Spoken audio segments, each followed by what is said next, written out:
Question number 8 देख लें। Question number 8 को करने से पहले सबसे पहले आप ये देखें कि यहाँ जो ऊपर वाली वैल्यू है, यहाँ लिखा हुआ है y की पावर 2/3 माइनस एक्स की पावर 2/3। अगर मैं इसे इस तरह से लिख दूँ कि y की पावर 1/3 का स्क्वायर माइनस एक्स की पावर 1/3 का स्क्वायर, तो कोई फ़र्क तो नहीं ना पड़ेगा। ज़ाहिर सी बात है, देखें अगर एक वैल्यू जो है उसकी दो पावर हों तो वो आपस में मल्टीप्लाई होंगी, तो क्या होगा, 2 को 1 से मल्टीप्लाई करो 2/3, तो वापस वही चीज़ हो जाएगी। बिल्कुल ऐसे ही इसकी डबल पावर है तो डबल पावर्स आपस में मल्टीप्लाई होते हैं, तो 1/3 को जब 2 से मल्टीप्लाई करेंगे तो करें 2 1 ज़ा 2, 2 को 1 से मल्टीप्लाई किया 2 और नीचे 3, तो वापस वही चीज़ दे देगा। यानी इस चीज़ को मैं इस तरह से लिख सकती हूँ, ठीक है। और इस तरह से मैंने लिखा कि मैं वो इसलिए लिखा ताकि फार्मूला अप्लाई कर सकूँ। ये चीज़ क्लियर है। नीचे जो वैल्यू है इसको, जैसे y माइनस एक्स है तो y माइनस एक्स को मैं ऐसे लिख सकती हूँ, y को मैंने लिख दिया है y की पावर 1/3 और फिर ब्रैकेट लगा के उसकी होल पावर 3 यानी पूरी की पावर 3। तो देखें अगर ये जो 3 है ये 1/3 से कैंसिल हो जाए तो वापस क्या आ जाएगा, y ही आ जाएगा ना। बिल्कुल ऐसे ही मैंने x को क्या लिख दिया, x की पावर 1/3 और उसकी होल पावर 3, तो 3 से कैंसिल हो गया तो सिंपल x ही आ गया।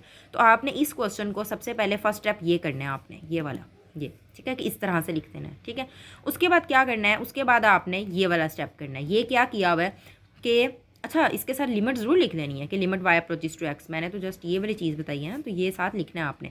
अच्छा यहाँ पे आप देख सकते हैं आपके दो वैल्यूज़ का स्क्वायर और वो माइनस हो रही हैं, ठीक है ना। तो वही फार्मूला के दो वैल्यूज़ का स्क्वायर हो और वो माइनस हो रही हो तो उनको हम एक दफ़ा माइनस करके लिख देते हैं दोनों टर्म्स को। जैसा कि एक फर्स्ट टर्म किया y की पावर 1/3 और सेकेंड टर्म किया x की पावर 1/3, इन्हीं दो का स्क्वायर है ना, उनको दोनों को एक दफ़ा माइनस करके लिख दे, ठीक है। इन दोनों टर्म को क्या किया, एक दफ़ा माइनस करके लिख दिया और इन्हीं दोनों टर्म को एक बार प्लस करके लिख दिया, सही है। नीचे अगर आप गौर करें तो एक वैल्यू की पावर 3 या माइनस दूसरी वैल्यू की पावर 3 है, तो कितनी दफ़ा अभी पिछले भी दो क्वेश्चन में मैंने ये फार्मूला यूज़ किया है कि a की पावर 3 माइनस b की पावर 3 किसके इक्वल होता है, a minus b, a square plus a b plus b square. तो यहाँ पर मैंने उसी तरीके से इस फार्मूले को खोल दिया, सही है। यानी फर्स्ट क्वेश्चन के बाद ये वाला स्टेप जो कि लिमिट के साथ ही लिखना आपने, उसके बाद ये स्टेप हो गया, सही है। उसके बाद नेक्स्ट स्टेप में क्या होगा, अगर आप गौर करें ये माइनस हो रही है वैल्यूज, ये भी माइनस हो रही है, ये दोनों आपस में क्या हो जाएंगी, कैंसिल आउट। ऊपर सिर्फ ये चीज़ बच जाएगी और नीचे ये चीज़ बच जाएगी, सही है। अब ये जो नीचे ये वाली चीज़ है, यहाँ से अगर आप देखें तो ऊपर अगर हम लिमिट अप्लाई करें तो देखिए y अप्रोचेस टू x, इसका क्या मतलब है, जहाँ जहाँ y है वहाँ वहाँ क्या लिखते हैं x। तो यहाँ पर जब आप x लिखोगे, एक x की पावर 1/3 एक ये x की पावर 1/3, तो प्लस प्लस क्या होता है प्लस, तो 1 + 1 2, तो 2x की पावर 1/3 हो जाएगा, सही है।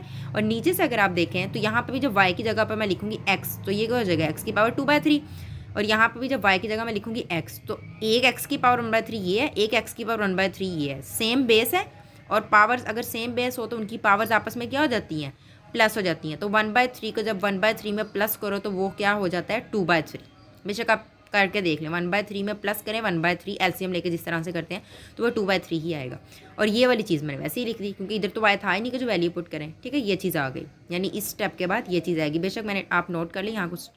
तो उसके बाद यहाँ से अगर आप देखें तो ये और ये सेम वैल्यूज़ हैं, 3 दफ़ा लिखे हैं तो क्या हो गया, प्लस प्लस प्लस 3 हो गए, तो 3x की पावर 2/3, सही है।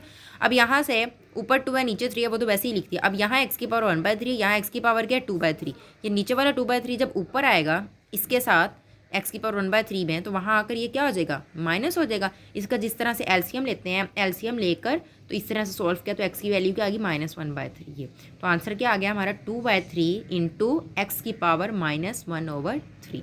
क्लियर।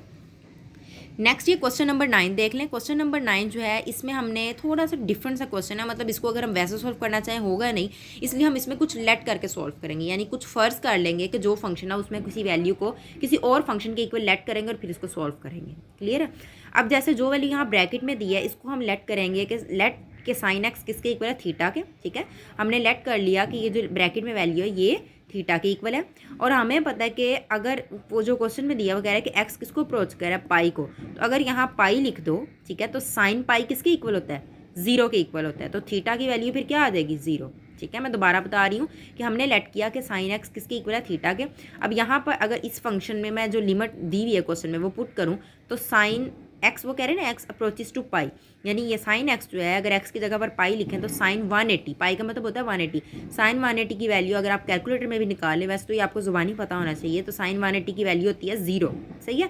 तो इसका मतलब है कि थीटा किसके इक्वल आ जाएगा, 0 के। तो थीटा अगर साइन एक्स की वैल्यू हम पाई लिख दें यानी इस क्वेश्चन इसमें, तो थीटा किसको अप्रोच कर जाएगा, यानी थीटा की वैल्यू क्या आ जाएगी, 0। सही है। अब यहाँ से ये पूरा का पूरा क्वेश्चन मैंने वैसे ही लिखा, साइन एक्स की जगह जो कि हमने लेट किया था किसके इक्वल है, थीटा के, तो साइन एक्स की जगह मैंने थीटा लिख दिया, टेन वैसे ही है, नीचे भी साइन एक्स की जगह थीटा लिख दिया। और अब क्योंकि फंक्शन थीटा में कन्वर्ट हो गया तो लिमिट भी थीटा वाली ही लिखेंगे जो कि अभी हमने निकाल लिया है कि थीटा किसको अप्रोच कर रहा है, 0 को, वो लिख दी। ठीक है। उसके बाद नेक्स्ट स्टेप में हमें पता है कि जो टेन एक्स है इस किसके इक्वल होता है, साइन ओवर कोस। तो मैंने इसको इसी तरह से लिख दिया कि साइन ओवर कोस, साइन ऊपर लिख दिया, कोस नीचे लिख दिया। बस क्या फ़र्क है कि कोस मैंने थोड़ा साइड पे करके लिख दिया इस तरह से। सही है।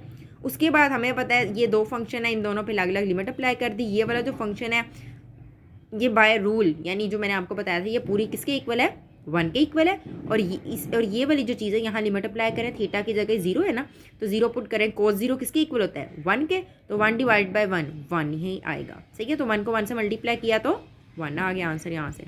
सही है। नेक्स्ट ये क्वेश्चन नंबर 10 देख लें। इसमें फंक्शन क्या दिया है, limit x approaches to 0 x sine 1 over x. यहाँ पे दो चीज़ें वैल्यूज़ गिवन है, एक एक्स और एक साइन 1 ओवर एक्स। मैं किस तरह से इसको सॉल्व करूँगी कि मैं एक्स पे और साइन 1 ओवर एक्स दोनों पे अलग अलग लिमिट अप्लाई करूँगी। ठीक है। तो ये देखें यहाँ से आप देख सकते हैं कि मैंने दोनों पे क्या किया, अलग अलग लिमिट अप्लाई कर दी। ठीक है।